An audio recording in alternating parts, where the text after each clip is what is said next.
नमस्कार, आप देख रहे हैं डेली 24 भारत में हूं आपके साथ अनीता शर्मा। शुरुआत करते हैं उत्तर प्रदेश की बड़ी खबरों की। सीएम योगी आदित्यनाथ ने आज अकबरपुर लोकसभा सीट से बीजेपी प्रत्याशी देवेंद्र सिंह भोले के पक्ष में जनसभा की। इस दौरान सीएम योगी ने कहा कि अकबरपुर एक तो नाम ऐसा है कि बार बार लेने से संकोच होता है। अकबरपुर का नाम बदलना है, यह नाम ही सही नहीं है। विरासत को बचाना है, आपका एक वोट ये नाम बदल सकता है। सीएम योगी आदित्यनाथ ने आगे कहा कि समाजवादी पार्टी और कांग्रेस के समय यहाँ पर तमंचा बिकता था, अब देश की सुरक्षा के लिए तोपें बनेंगी। और बहनों और भाइयों, ये विकास आज जो डिफेंस कॉरिडोर के रूप में हो रहा है, समाजवादी पार्टी और कांग्रेस के समय में तमंचे बिकते थे, यहाँ आज तोपें बनेंगी देश की सुरक्षा के लिए। आज तोप बनेगी यहाँ पर। महाना जी उस समय उद्योगिक मंत्री थे जब डिफेंस कॉरिडोर का हम लोगों ने शिलान्यास कराया था प्रधानमंत्री जी से। आज यहां पर बनी हुई तोप जब सीमा पर गरजेगी तो कानपुर का भी नाम उसमें आएगा, उत्तर प्रदेश का भी नाम आएगा। और जब दुश्मन देश के लोग धराशायी होंगे तो उसके साथ भारत माता की जयकारा के साथ आपका भी नाम आएगा, आपके क्षेत्र का नाम भी आएगा कि वाह, ये यूपी के डिफेंस कॉरिडोर में बनी हुई तोप है, वहां बना हुआ गोला है। अभी पिछले दिनों तो मैं आया था ना आपके यहाँ पे, एक कारखाने का उद्घाटन करने के लिए मैं आया था यहाँ कानपुर में, और उस समय हम लोगों ने यहाँ पे जो गोला बारूद तैयार होता है, आज जो केवल भारत के लिए नहीं दुनिया को जा रहा है कानपुर में बना हुआ गोला बारूद। और बहनों और भाइयों, ये केवल भाजपा कर सकती है। लोकसभा चुनाव के चौथे चरण के लिए मतदान की तारीख करीब आते ही कानपुर और आसपास जिलों में सियासी सरगर्मियां बढ़ गई हैं। इस बीच फर्रुखाबाद पहुंचे सपा अध्यक्ष अखिलेश यादव ने जनसभा को संबोधित किया और कहा कि ये चुनाव हमारे और आपके लिए काफी अहम है। ये चुनाव हमारी आने वाली पीढ़ी के लिए चुनाव है। ये बीजेपी वाले संविधान को खत्म करना चाहते हैं, जो संविधान को बदलना चाहते हैं उन्हें फर्रुखाबाद की जनता बदल देगी। ये चुनाव हमारा आपका तो है ही है, लेकिन ये चुनाव हमारे आने वाली पीढ़ी के भविष्य का भी चुनाव है। ये बीजेपी के लोग संविधान को खत्म करना चाहते हैं। ये बीजेपी वाले जो दिल्ली से लखनऊ तक बैठे हैं,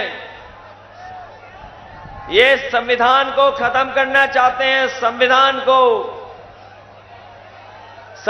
को बदलना चाहते हैं। लेकिन जो हमें भरोसा मिल रहा है इस चुनावी जनसभा में, जो लोग संविधान बदलना चाहते हैं उनको फर्रुखाबाद की जनता बदल देगी और उनकी जमानत जब्त कराने का काम करेगी। लखीमपुर खीरी में एक जनसभा को संबोधित करते हुए केंद्रीय गृह मंत्री अमित शाह ने राहुल गांधी और कांग्रेस पर तंज कसते हुए कहा कि राहुल बाबा कहते हैं कि हम एक झटके में गरीबी मिटा देंगे। अरे राहुल बाबा, आपने अपना ट्रैक रिकॉर्ड देखो, आपकी दादी ने एक झटके में आपातकाल लगा दिया। इसी के साथ अमित शाह ने आगे कहा कि इंडी गठबंधन गलती से भी सत्ता में आया तो राम मंदिर पर बाबरी नाम का ताला लगा देगा। वो राम मंदिर को बेकार बताते। मेरी बात याद रखना, जरा भी गलती करी तो ये राम मंदिर पर बाबरी नाम का ताला लगाने का काम करेंगे। इनको मौका दे सकते।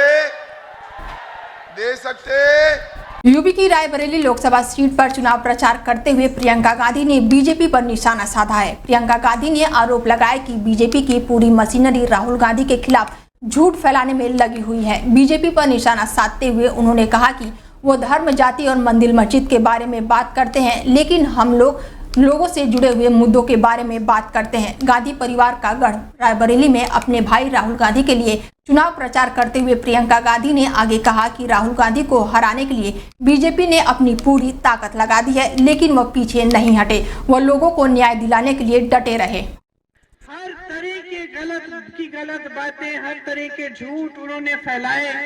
कैसे कैसे आक्रमण किए, उनको संसद से निकाल दिया गया, उनको घर से निकाल दिया गया। ये सब काम उन्होंने किए, लेकिन राहुल जी पीछे हटे नहीं।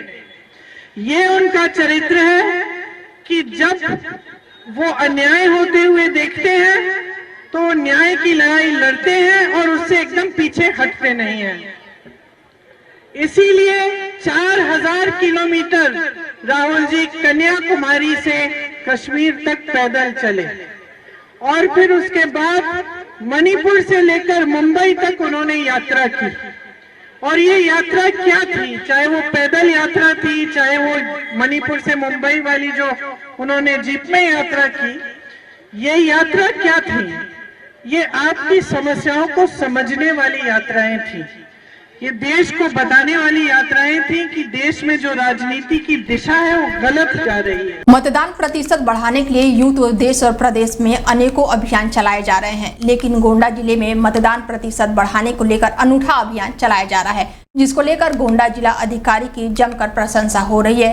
रेड क्रॉस दिवस के अवसर पर जिला अधिकारी ने मतदान के प्रति लोगों को जागरूक और प्रेरित करने के लिए दिव्यांगजनों का कार्यक्रम आयोजन किया, जिसमें सैकड़ों दिव्यांगों ने ट्राईसाइकिल से रैली निकालकर लोगों को अधिक से अधिक मतदान करने के लिए संदेश दिया। दिव्यांगों ने कहा कि हम लोग दिव्यांग होने के बावजूद रैली निकाली है, जिससे जिले में अधिक से अधिक मतदान हो सके।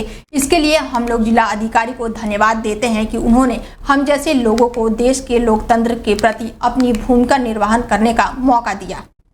सौभाग्य है कि हम सब आज ये जो संकल्प मतदान प्रतिशत बढ़ाने के लिए, इसकी वृद्धि के लिए संकल्पित गोंडा के समस्त जनपद वासी अपने प्रेक्षक महोदया को भी इस संकल्पियों की तरफ से, हमारी प्रशासनिक टीम की तरफ से माननीय महोदया का हृदय की गहराइयों से स्वागत करती हूँ कि उन्होंने अपना इतना बहुमूल्य समय हमें निरंतर वो प्रदान कर रही हैं और आज यहाँ हम सबके बीच इस तट पर भी उपस्थित हैं और जिनके आह्वान पर आप लोगों ने संकल्प भी लिया है कि 20 मई को हम सब घरों से बाहर निकलेंगे, बहुत संख्या में निकलेंगे, अपने साथ अपने घर के लोगों को तो निकालेंगे ही और अपने प्रभाव में जो क्षेत्र में लोग हैं उन सबको भी। गाजियाबाद में डबल मर्डर का मामला सामने आया है। लोनी बॉर्डर थाना क्षेत्र के गुलाब वाटिका कॉलोनी में सुबह घर में मां और बेटे का शव कमरे में बेड के ऊपर मिला।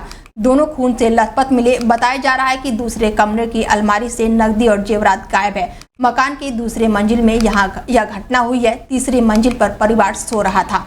सूचने पर पहुंची पुलिस ने घटना स्थल का निरीक्षण किया और आगे की कार्रवाई में जुट गई। जो कि उसी घर में इनके साथ फर्स्ट फ्लोर पे रहते थे। ये सूचना देने वाले व्यक्ति तथा उनकी फैमिली सेकंड फ्लोर पे रहती थी और इनके एक अन्य जो छोटा भाई है वो ग्राउंड फ्लोर पे रहता था। थाना पुलिस द्वारा तत्काल फील्ड यूनिट तथा अन्य डॉग स्क्वाड इत्यादि के साथ जाकर घटनास्थल का निरीक्षण किया गया। शव को कब्जे में लेकर पोस्टमार्टम हेतु भेजा जा चुका है। अन्य वरिष्ठ अधिकारियों द्वारा भी घटनास्थल का निरीक्षण किया गया तथा जो भी साइंटिफिक एविडेंस है उनको कलेक्ट किए गए हैं। उसके साथ साथ एक तथ्य ये भी प्रकाश में आया है कि उनके माताजी की जो भी कैश या ज्वेलरी या जो भी बहुमूल्य वस्तुएं रखी हुई थी, ये उनके छोटे बेटे के द्वारा सभी चीज़ों को देख करके पुष्टि की गई है कि किसी भी सामान की कोई चोरी अथवा ऐसी कोई घटना नहीं हुई है। पुलिस सभी बिंदुओं पर बहुत गहनता से जांच पड़ताल कर रही है और वहाँ पे कई ऐसे साइंटिफिक एविडेंस मिले हैं जिनसे शीघ्र ही घटना का अनावरण किया जाएगा। इसमें जो अग्रिम विधिक कार्रवाई है वो प्रचलित